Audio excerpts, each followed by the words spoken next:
Hello, everybody. I want to do a quick live because I know my phone call is going to come and then I got to get on Twitter Spaces at 4 p.m.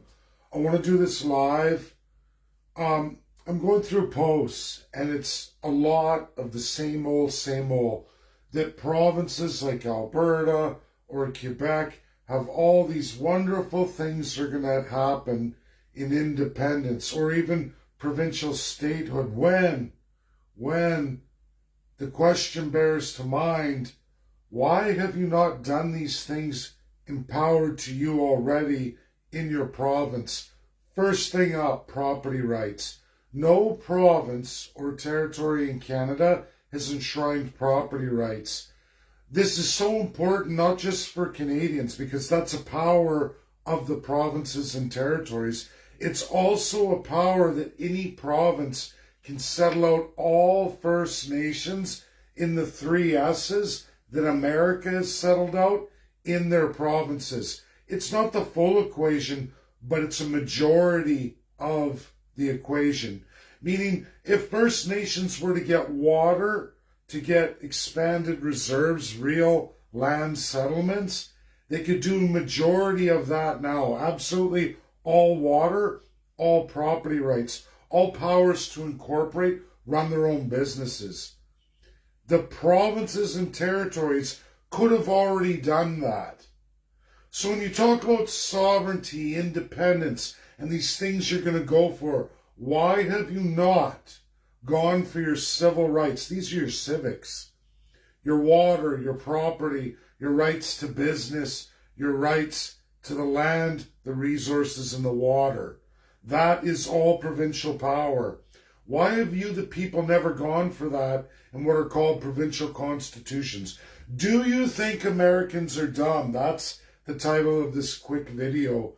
Americans, long before 1776, had already started a detailed process called ordinances. They were doing this in those 13 colonies. Connecticut, Massachusetts, many of them. Ordinances for those people who were still British subjects against the British Empire. You had, just like Quebec in Canada, you had a French North America and the British North America over the 13 colonies. For over 140 years before American independence, Americans were already working on their independence from the British Empire, putting up ordinances, blockers, that the British couldn't stop. Why? Because they had to deal with the French right beside them. Two opposing empires. They were fighting each other. And push came to shove, and the 7-Year War, France, England, came to be, and the French lost. And those 13 colonies were going, uh-oh, now all the British focus is on our ordinances. These are versions of provincial constitutions. What Alberta, Quebec, any province or territory could do today, any of them can settle out First Peoples and bring them forward united. They could also do all of that for the Canadian subjects in their provinces, like the 13 colonies did through ordinances as they were building up to independence. Do you think Americans are dumb? No, they're not dumb. They think you're dumb. You're all dumb. And this is a rinse and repeat. This is called tough love.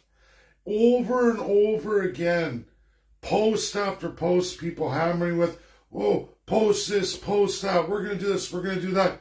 You don't know what sovereignty is. You don't even know what's available to you right now that you don't want to do.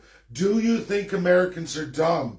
No, Americans look at you and say, why do you not claim all these things? If you were going to do it, it's called for in your Constitution since 1867. Part V, Section 58. Right there. Any of you can get your premier to do that. You don't need Prime Minister, Governor General, or anybody. All Lieutenant Governors have to capitulate. It's written, left for you from the British Crown, forever and a day since the inception of Canada. Yet you never did it. Never once. No Canadians ever got together and say, you know what, let's enshrine all our powers right now on the road to independence or the road to sovereignty or unity or any other perspective. I go with Canada the 51st state because nobody wants to do what needs to be done like the Americans have done. That the Americans did in their history, it's a part of them. It's a part of the soul of the nation. Canadians refuse to do anything for themselves. You want somebody else to do it for you. You say you want sovereignty, you want all these things. You say, oh, you're going to do this for First Nations. You would have done it already. It's clearly there as a power of the province to be codified in provincial constitutions. You can already do that. Water rights, land rights, property rights, resource rights, your civil rights, that's huge. That's real civics, that's your human rights. No Canadian has any, because you've never ever taken your power that's promised only to the provinces and territories. Never done it. And why? Because you are not separating from the crown. You're separating to empower somebody else to have their own crown over you, another version of it. Americans are not dumb. They know what you are. They know what's wrong with you. And they know where Canada is going. And it's coming closer and closer and closer. You've run out of time. It's Canada the 51st state. Now, if these people who say they want all these things truly wanted it, they would have gone for provincial constitutionalism. None of them want it. Oh, no.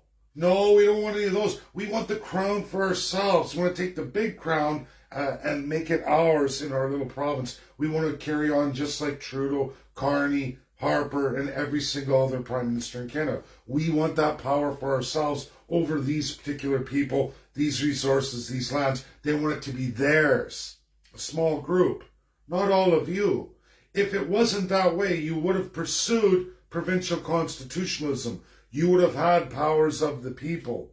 But they don't want that, and you're not going after it. So if you're not going to go after it, you really don't want any sovereignty or independence. You want somebody else as your master. You think that's better. You've been fooled. You've been cucked. You are the dummies. Americans know very much better. They see and know what's wrong with you. They absolutely know what's wrong with you.